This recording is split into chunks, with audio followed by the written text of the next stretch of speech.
Okay, picking up with Book 5 of Boethius's Consolation of Philosophy. On page 116, Boethius asks the question, whether you think there is such a thing as chance and what it is. And she goes on at the bottom of page 116 and says, if you describe chance as an event produced by random motion without any causal nexus, that is a random event that has no real cause, she says, then there is no such thing as chance. Okay? She says, if God imposes order upon all things, there is no opportunity for random events. Right? So she keeps talking, and Boethius then says, okay, but isn't there anything which can properly be called chance or accidental? That is, can't accidents happen? In she has a lengthy response, page 117, and towards the bottom she qualifies and says, okay, we may define chance as an unexpected event due to the conjunction of its causes with action which is done for some other purpose or for some purpose. So, for example, we can define chance or an accident as something that occurs, okay, as a result of the conjunction of two causes that are done for some other purpose. For example, I head off to an appointment in my automobile. Somebody else heads off to work in their automobile. So those are two different purposes for each of our actions.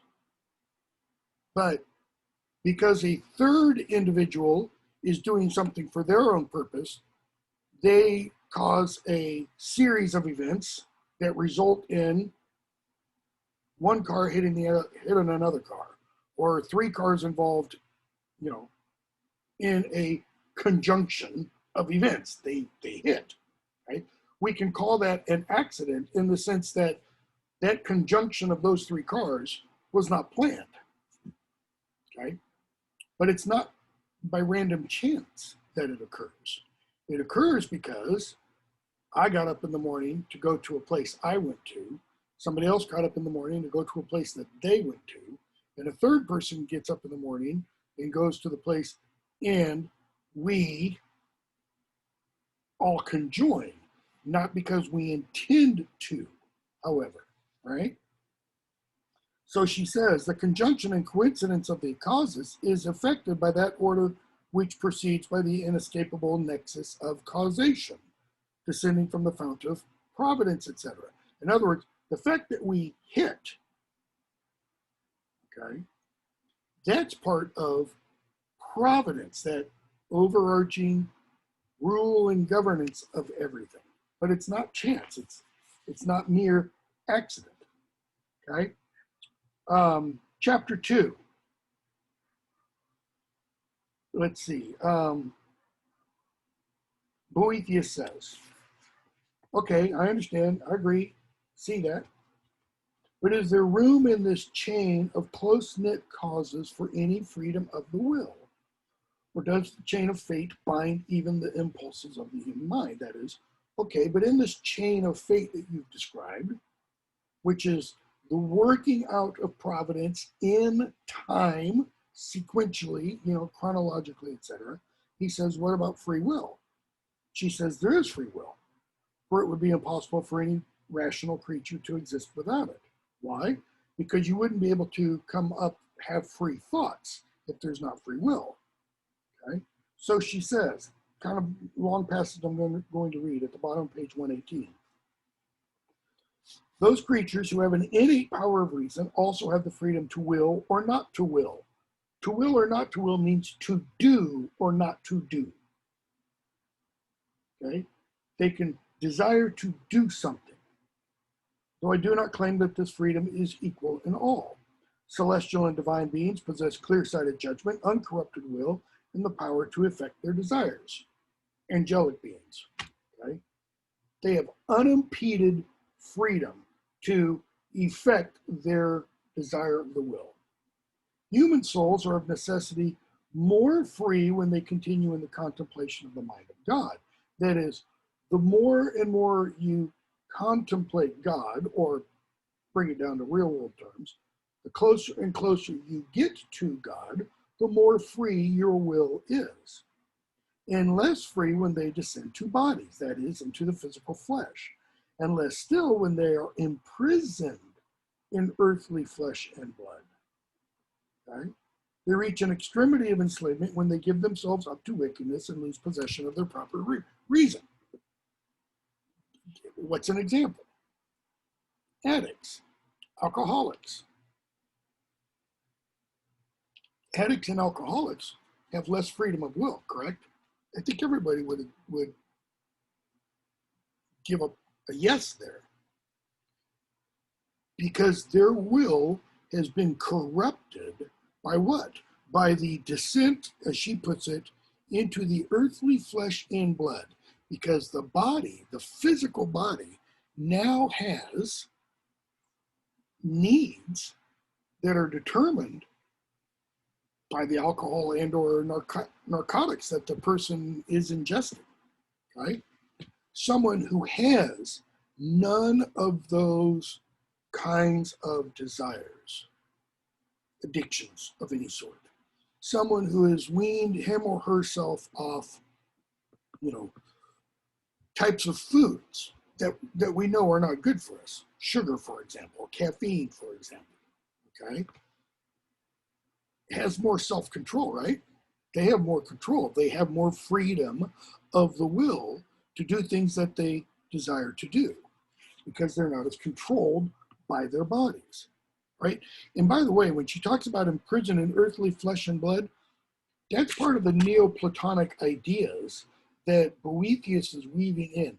See, according to Platonism, and even more so Neoplatonism, which just means new Platonism, that's the Platonic ideas adopted long after Plato was dead and kind of modified a bit. Everything physical is bad. It's evil. Okay? So you'll hear in Neoplatonic texts about the desire to free the soul from the body, or to free the mind from the body. We even see it in popular culture. At the end of the original third, in the second Star Wars film, Empire Strikes Back, when Luke goes off to study with Yoda, and Luke gives up after part of his training and says, "I can't do it. It's too heavy." He's trying to lift the star spaceship or whatever, and Yoda says, "It's because you don't think you can," essentially. And then he says, "We are not mere physical stuff." He says, "We are celestial beings imprisoned in this," right? Which is why at the end of the third film, especially as it's been remodified, what do you see? Luke goes off into the forest by himself for a minute, and he sees Obi-Wan, and he sees Yoda, and then he sees Darth Vader, his father, in his celestial form. And in the original version, it's Jonathan Pryce, the actor who portrayed Darth Vader, and then it gets redone so that it's what's his name, the young Darth Vader actor. Okay. So she goes on, page 119. Destructive passions torment them, that is, people, and by yielding and giving in to them, they only aid the slavery they've brought upon themselves, and become in a manner prisoners of their own freedom. That is, they've given their freedom up for what? For drink, for drugs, for sex, for whatever the thing is that the person has become enslaved to. And she said, but even so, this is visible to the eye of providence. That is, even so, even when someone is in the dregs of personal enslavement. And we don't think of those terms, right? We don't think of alcoholism as being enslaved, but they are. Someone who's an alcoholic, they might as well have shackles around their hands. And the shackles are named alcohol. Or a drug addict, and the shackles are named cocaine or meth or heroin or whatever the particular drug is. Even so, this is visible to the eye of providence as it looks out at all things from eternity and arranges predestined rewards according to each man's merit. Now, notice she's bringing up the idea of reward and merit, that is what you've done to earn a reward. Well, there's a flip side to that too, punishment, right? So we get the little poem, page 119. And she starts off talking about Homer, and then she says, not so the founder of the world, to whose high gaze is all unfurled. That is God. God sees everything. What is, what was, what is to be, in one swift glance his mind can see. What is, present tense, what was, yesterday, and yesterday goes back how far? Well, if we want to talk modern astrophysics, Big Bang, right? And what will be from this point forward for eternity. In one swift glance, God sees. All things by him alone are seen, and him the true son we should be. Right? So Boethius says, there's something else that's still bothering me. She says, what is it? She says, well, God's foreknowledge and freedom of the will, those are contradictory. How can God know what I'm going to do tomorrow if I am totally free? Go back to Oedipus. How can Apollo prophesy Oedipus will kill his father and marry his mother if Oedipus is free not to kill his father and marry his mother? See, the Greek notion is that it's all total fate, correct? So, I mean, it's a good question. It's a question people have been asking literally thousands of years, because Sophocles dealt with that. If God foresees all things, Boethius says, bottom of 119, and cannot be mistaken in any way, that is, and God can't be wrong, what providence has foreseen as a future event must happen. Otherwise, God's wrong. If God's wrong, God's not God. So that if from eternity providence foreknows not only men's actions, but also their thoughts and desires, there will be no freedom of will. Right? Pretty good. Pretty logical. No action or desire will be able to exist other than that which God's infallible providence has foreseen. And if they can be changed and made different from how they were foreseen, then there will be no sure foreknowledge, only an uncertain opinion. And I can't believe, God's going, I think this is what's going to happen, but I could be wrong. Boethius says, no, that doesn't jive with what I understand God to be. Right? So he goes on. Exact middle, page 120. Does foreknowledge of the future cause the necessity of events, or necessity cause the foreknowledge? Does God cause what's going to happen because he knows what's going to happen? Or does God know what's going to happen because it's essentially already happened? See the slight distinction? All right.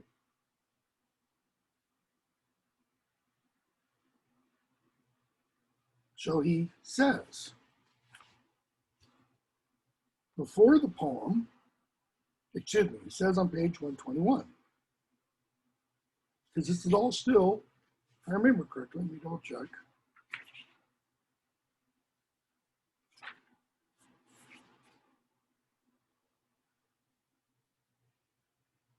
Yeah, this is all still Boethius speaking.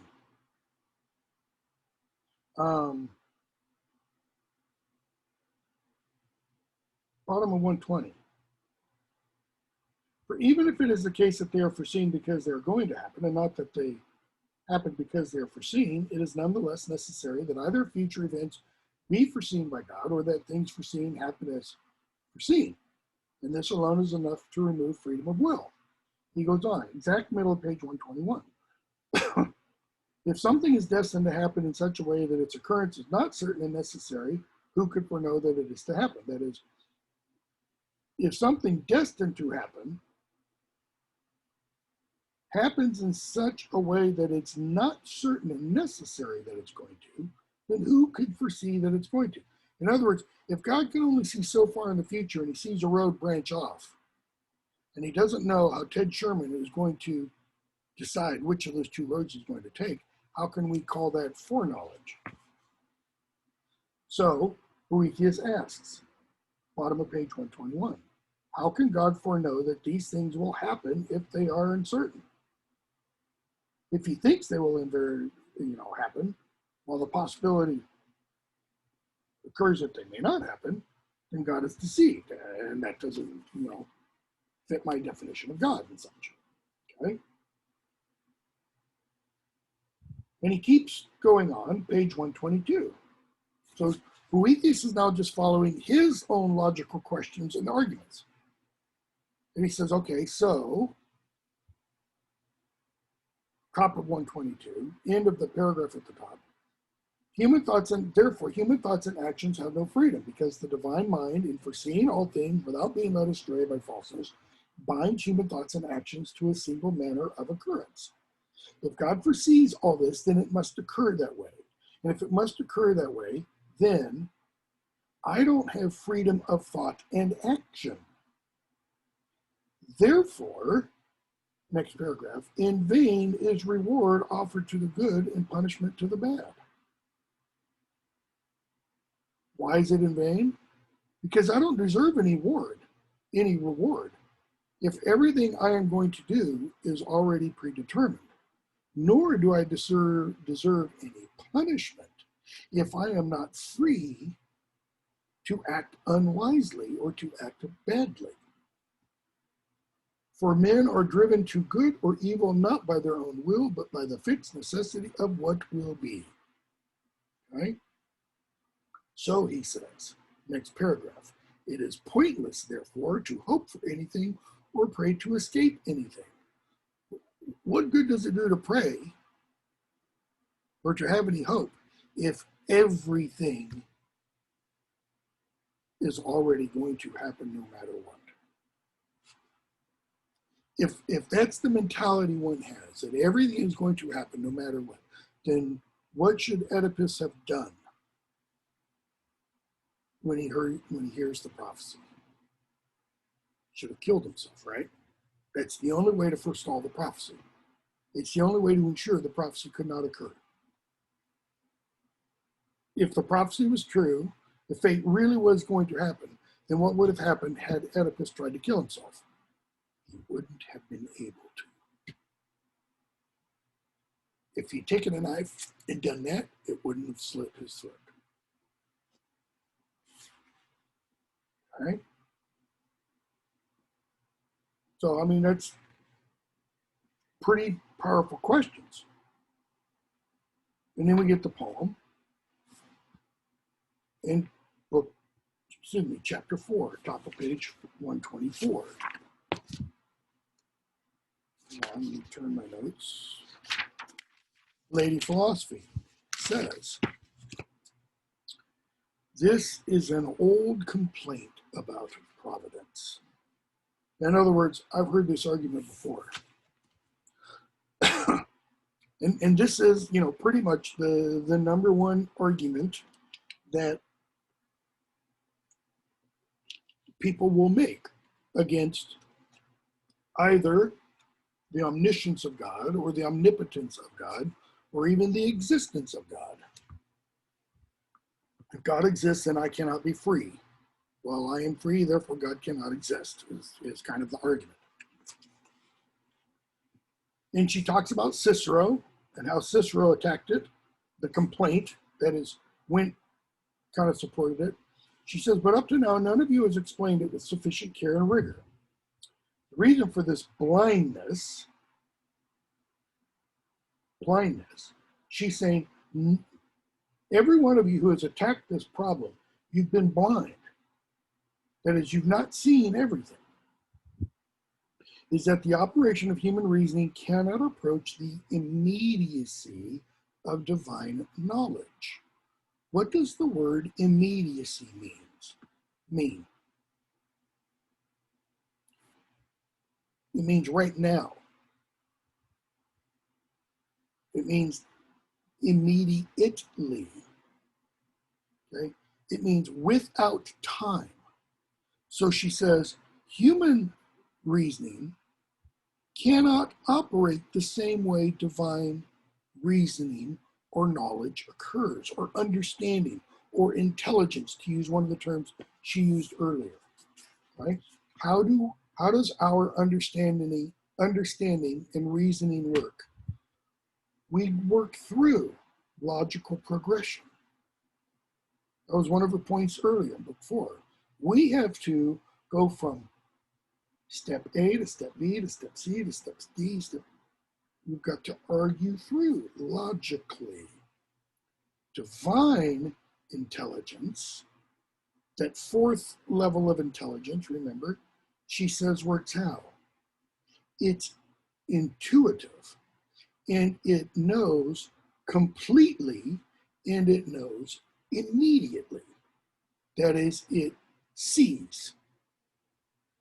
Light on, light off. Okay? So she says, take the case of those who believe foreknowledge does not impose necessity upon the future, and that freedom of the will is not infringed by foreknowledge. Consider why their reasoning is ineffective. Okay? For the only source of your proof of the predestination of the future is your belief that what is foreknown cannot but happen. So she says, if foreknowledge does not impose any predestination on the future, why is it that the acts of the will are forced to be predestined? So she says, let's assume there is no foreknowledge. Just past the middle, page 124.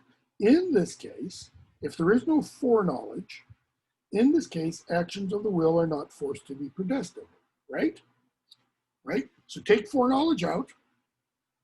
So what happens tomorrow, and the next day, and the next day, aren't predestined, correct? And he says, no. Now she says, okay, now assume that there is foreknowledge, but that it doesn't impose predestination. The same freedom of the will remains. And he's like, how? Foreknowledge, bottom of 124, is a sign that the future will inevitably happen. Now, she puts this in Boethius's words. She says, but you will say, even if it is not the same as predestination of the future, foreknowledge is a sign that the future will inevitably happen. If it will inevitably happen, then it's what? It's predestined. Okay?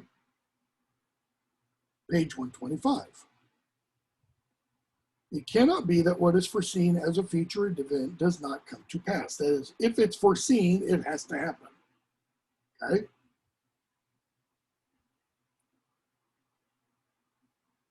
But no necessity forces those things to happen. Middle of 125. Therefore, all those things which happen without happening of necessity, that is, without destiny, without having to happen, are, before they happen, future events about to happen, but not about to happen of necessity. That is, because they're forced to, right? But just as the knowledge of things, present things, imposes no necessity on what is happening, okay, right now, here in the present, so foreknowledge imposes no necessity on what is going to happen. That is, she's talking about there's a different way of knowing what's going to happen in the future, okay? Bottom of the page. But this, you will say, is the very point in question, whether there can be any foreknowledge of things whose occurrence is not inevitable. You think that the necessity of events is consequent upon their being foreseen. That is, the necessity of events is the consequential action, the consequential result of their being foreseen. If they're foreseen, then of necessity they must occur, right? That's what she's attributing to Boethius's belief system. While if there is no necessity, they cannot be foreknown, because you believe nothing can be comprehended by knowledge unless it is certain. Okay? She says, here's the problem with your understanding. Bottom of 125, and top of the next page. The cause of this mistake is that people think that the totality of their knowledge, okay, that everything they know depends upon the nature and capacity to be known of the objects of knowledge. So what does that mean? She says people think the totality of their knowledge, that everything they can know depends, hangs from, okay, on the nature and capacity to be known, what? Of the objects of knowledge. So say the object of knowledge is this bottle, okay? Go back to what she said.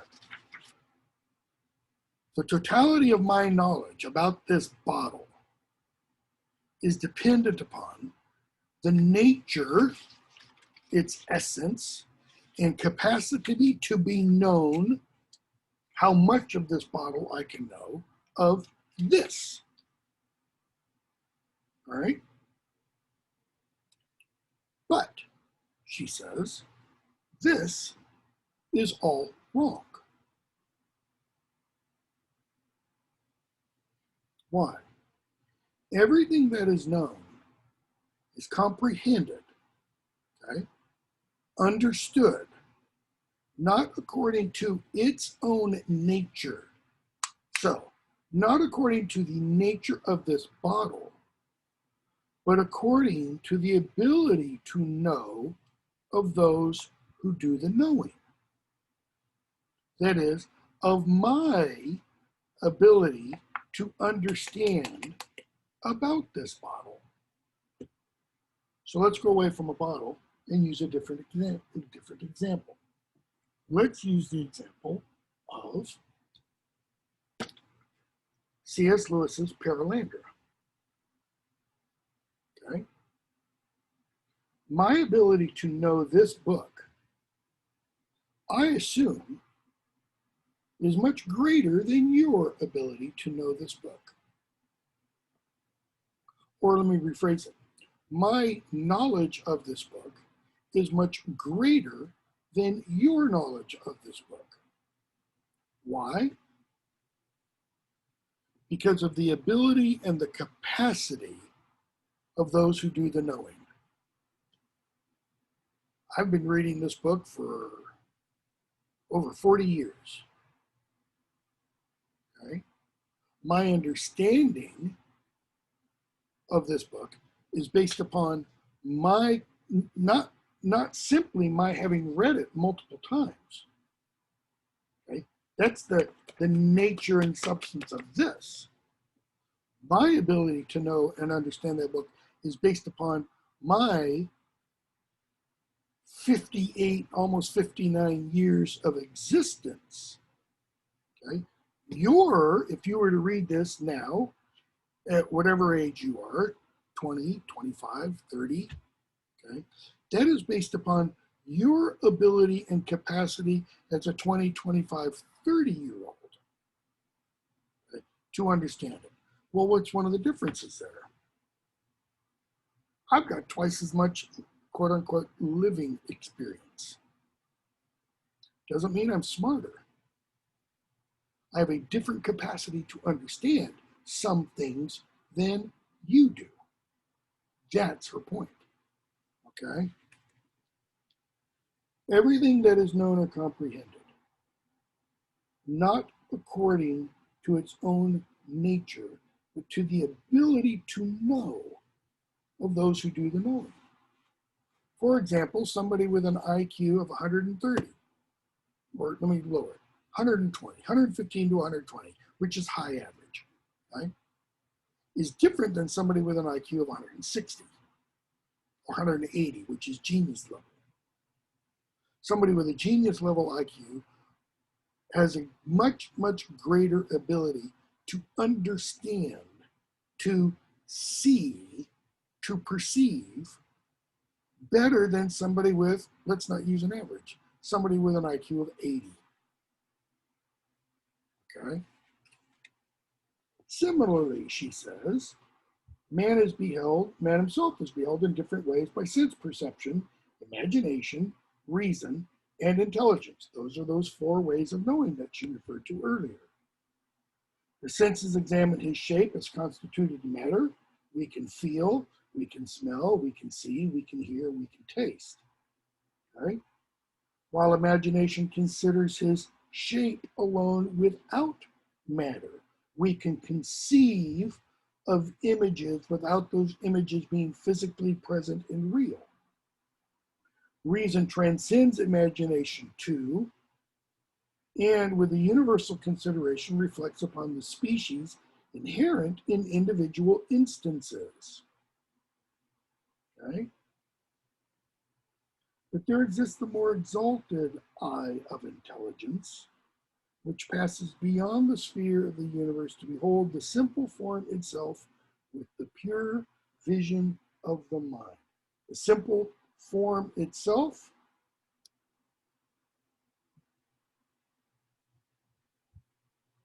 go back to this.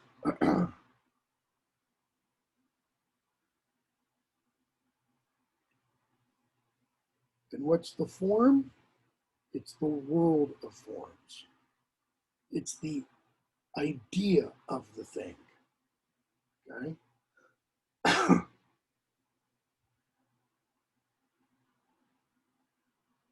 And you get a long description, footnote, bottom of page 26, okay, including a lot of material from C.S. Lewis's The Discarded Image, which I strongly recommend. If you're interested at all in medieval literature, you have to read this because it gives you the framework for understanding all medieval literature, right?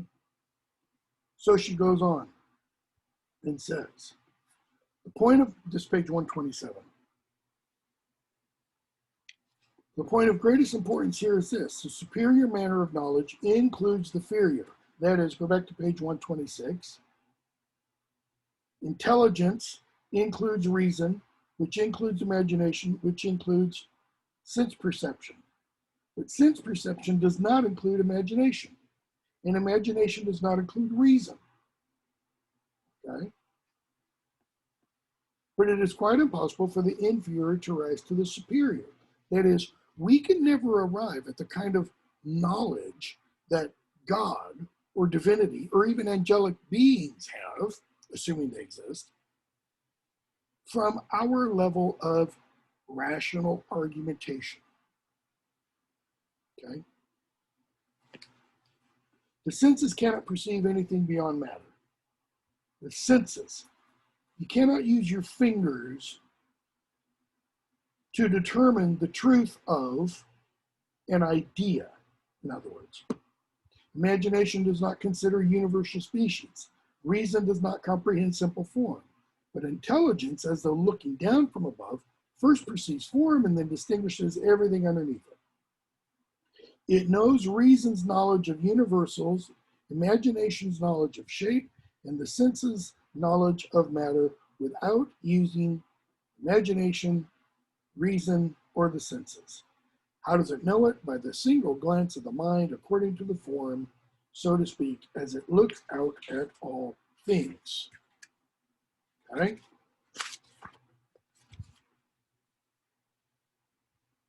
And I meant to do a handout and I kind of forgot to.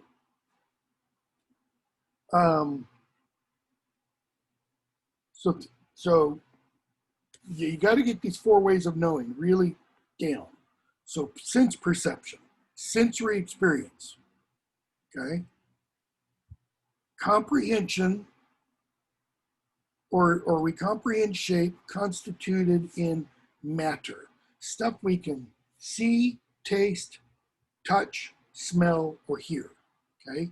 Imagination considers shape or form without an actual physical substance. Okay? You can imagine a being, J.R.R. Tolkien, summer of 1931. In a hole in the ground there lived a hobbit. He conceived of this being. He hadn't yet created one, so to speak, right? Reason, logical progression from one point to another. Intelligence, this is understanding corresponding to angelic intelligences. It's intuitive.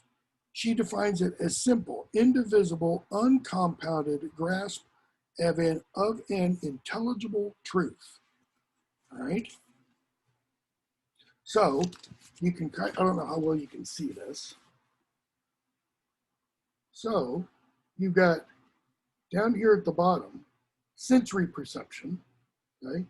Imagination, reason, intelligence. Notice, imagination encompasses not only itself, but also sensory perception. Reason encompasses itself, imagination, and sensory perception. Intelligence encompasses all of them. How she's using intelligence. All right? So, she says, bottom of 128, for since every judgment is an action of the one who judges. Notice, it's not of the thing being judged. Every judgment is an action up here of the one doing the judging. It is necessary that each should perform its work by its own power and not another's. And then she goes on and talks, there's a big long poem about the Stoics and such. And we get book, what is this? Chapter 5, right? In chapter 5, she talks about the different kinds of knowledge according to different substances, okay? So, first long paragraph, middle of the paragraph down. A multiplicity of kinds of knowledge has been given to different substances. Mere sensation without any other kind of knowing has been given to animals that have no power of movement, like mussels and shellfish. And maybe we could even extrapolate and say trees and plants, since they don't move, right? Imagination, right, is given to animals which do have the power of movement and which appear to have some will to choose or avoid things. That includes dogs and cats. You can look at a dog and the dog will look at two ways and it will choose one. That's implying some kind of imagination, okay? Reason belongs only to the human race, just as intelligence belongs only to divinity. We don't believe, we don't think that dogs and cats or horses or other animals reason logically. They don't, weigh pros and cons. We do. The result is that that kind of knowing transcends the others, which of its own nature knows not only its own subjects, its own objects, but also of the objects of the other kinds of knowing. So our kind of knowing transcends the kinds of knowing that my animals have, because it includes my kind of knowing, human, rational, as well as imaginative, and then as well as pure sensory. Therefore, angelic kind of knowing and or godlike kind of knowing transcends mine. It is above mine. I, through reason, logical argument, cannot attain to that kind of knowing. So she goes on and says, trying to think where to put this.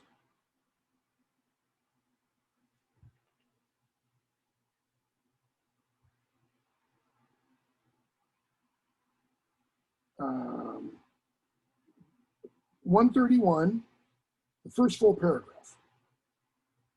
Human reason refuses to believe that divine intelligence can see the future in any other way except that in which human reason has knowledge. What does that mean?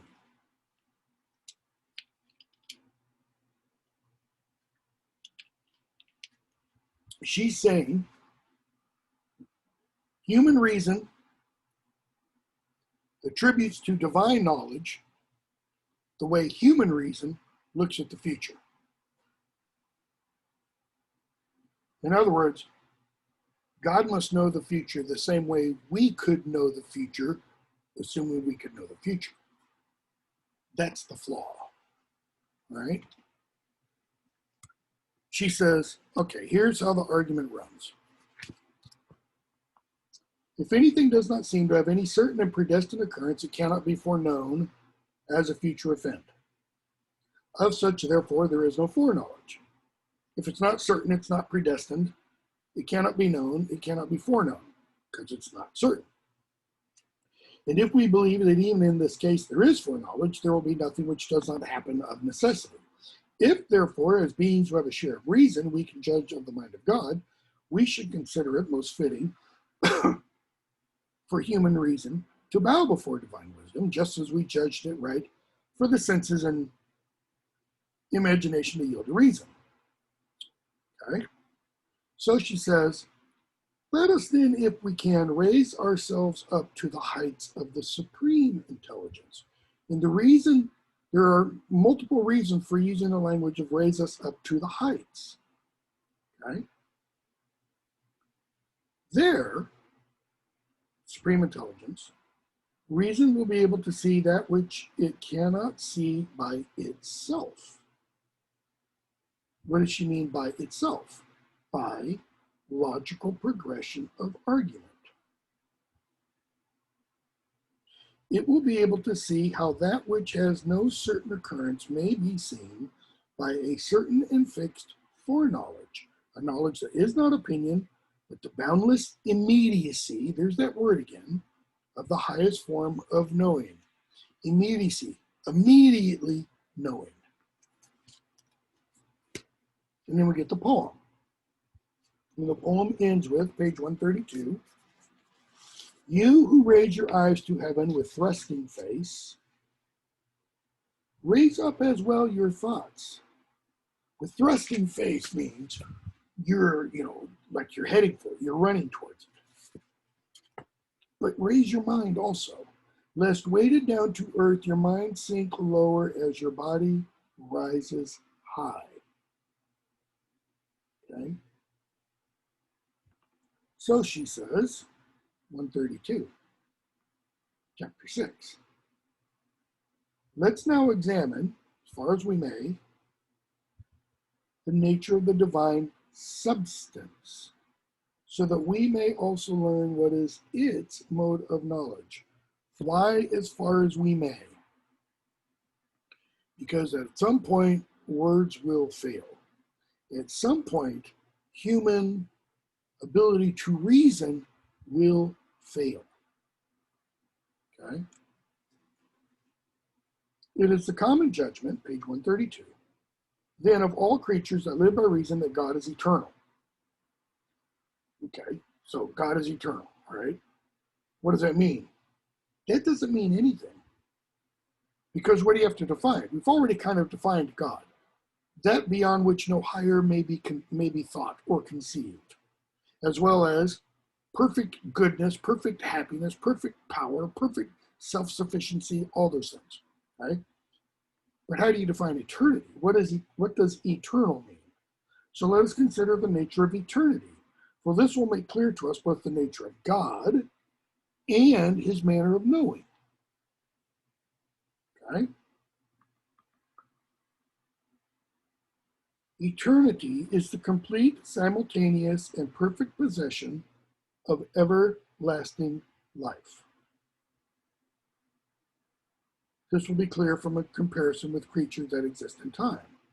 Quote, whatever lives in time exists in the present and progresses from the past to the future, right? Pretty simple. Whatever exists in time, this book, me, this light, this wind, it had a beginning, past. It exists now. I am here physically now while I'm recording this recording. This recording may go on and live long after I am dead. Okay? But while I am speaking right now, I am physically here and alive. Okay? And goes on into the future. Right? And there is nothing set in time which can embrace simultaneously the whole extent of its life. There is nothing set in time that can embrace its entire existence in time. What does that mean? Think of your life. You can talk about your past, right? You can talk about previous birthdays, previous experiences, boyfriends, girlfriends, classes, schools you've gone to, et cetera, et cetera. You can talk about the present. But can you really? Because the present is what? Now. The present that I just said with the word now, that's gone. It's not the present anymore. The present is this instant. Now it's gone. Now it's the past. Okay? Pretty interesting when you think about it. What about the future? I can say, I'm going to be doing this lecture for the next half hour, maybe a little bit longer. Do I know that for certainty? An absolute certainty? No, I do not. Why? God forbid, I could have a massive heart attack in 5 minutes and be dead. God forbid, the New Madrid fault lines along the Mississippi River, outside Memphis, or New Madrid, Missouri, could rip suddenly in a 9.5 earthquake, which would be felt here. And this house could collapse on me. Could happen. All kinds of things could happen in the next half hour that result in my demise. That would mean what I thought would be my future won't be my future. Okay? So I cannot exist in the entirety of my existence in the present, so to speak. Okay. It is in the position of not yet possessing tomorrow when it is already lost yesterday. In this life of today, you do not live more fully than in that fleeting and transitory moment. What's the fleeting and transitory moment? Oop, just went. Yep, there it goes again. See how fleeting the present is? That's her point. Okay? That is part of what she means by our capacity to know. So when we talk about the future, what is our capacity to know the future? Zilch. We don't know the future at all. So, now what about the eternal? Second paragraph on page 133. So that which embraces and possesses simultaneously the whole fullness of everlasting life. What's the whole fullness of everlasting life? Which lacks nothing of the future and has lost nothing of the past. That is what may properly be said to be eternal. Notice the kind of logical problem with even that sentence that Lady Philosophy doesn't address and Boethius doesn't address. Our words just in that sentence fail us. How so? That which embraces and possesses simultaneously. Simultaneously means literally what? At the same time. The whole fullness of everlasting life, which lacks nothing of the future, but if it possesses simultaneously the wholeness, there is no future, and has lost nothing of the past. And if it possesses simultaneously the wholeness of its existence, there is no past either. You start to get the idea? That is what may properly be said to be eternal. Why? Because eternal literally means outside time. If it's outside time, there is no past, there is no future, there is only, you can't say present, because present implies the other two. There is only now. There's only existence. Of necessity, it will always be present to itself. The thing that is eternal will always be eternally existent. It will always be eternally now. Everything will be now for it because there's no past, there's no future. And at present, the infinity of fleeting time. It will have present now. The infinity of time. Well, time isn't infinite, right? Not literally. I mean, even astrophysicists say the universe began when? 14.6 billion years ago. What's the big question about the Big Bang? What went bang? What was there before the Big Bang? And they don't know. They talk about the singularity. They don't know what caused it to suddenly explode. Okay? She goes on. Those philosophers are wrong, therefore, who, when told that Plato believed the world had no beginning in time and would have no end, maintain that the created world is co-eternal with the creator. She's saying philosophers who say the created world is co-eternal with the creator, meaning the physical world, that physical materiality, stuff, has always existed. See, even the astrophysicists who talk about the Big Bang say, prior to the Big Bang, something was there. Something that went boom. And when it went boom, what happens when you explode something? The stuff does this, right? What's the Hubble constant? The Hubble constant is the speed at which everything in the universe is moving apart from each other, from itself. The only problem with it is it seems to be accelerating. The farther and farther and farther things get away from each other, the faster and faster and faster and faster they're moving. Okay? So she says those philosophers are wrong who say that matter is co-eternal with God. Okay? For it is one thing to progress like the world in Plato's theory through everlasting life, and another thing to have embraced the whole of everlasting life in one simultaneous present.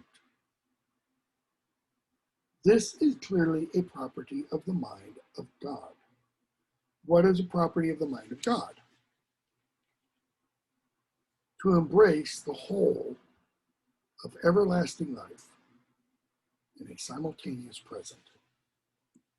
Now think of what that means. Think of what that means specifically in this context for Boethius, sitting there on his bed,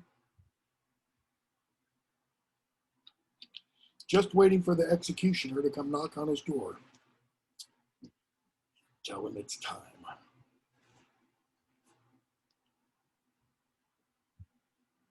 She says, God ought not to be considered as older than the created world in extent of time, but rather in the property of the immediacy of his nature. Quote, this is the important part. The infinite changing of things in time is an attempt to initiate this state of the presence of unchanging life. But since it cannot portray or equal that state, it falls from sameness into change, from the immediacy of present into the infinite extent of past and future. In other words, everything in time changes. Well, you know, it's a song from the 70s. Time keeps on slipping, slipping, slipping into the future. Okay. Page 134. She says, so let's follow Plato, top of the page. And so, if we want to give things their proper names, let us follow Plato and say that God is eternal. Okay? God is eternal. In the world, perpetual.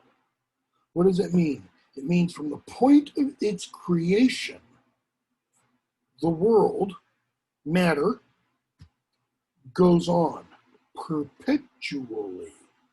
From that point on, it doesn't end. But what about from that point? See, there's a point at which it is not. God, she says, there's never a point at which God is not. God doesn't come into existence at some time.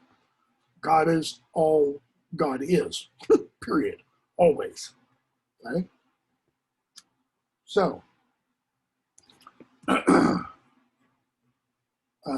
just 1 second.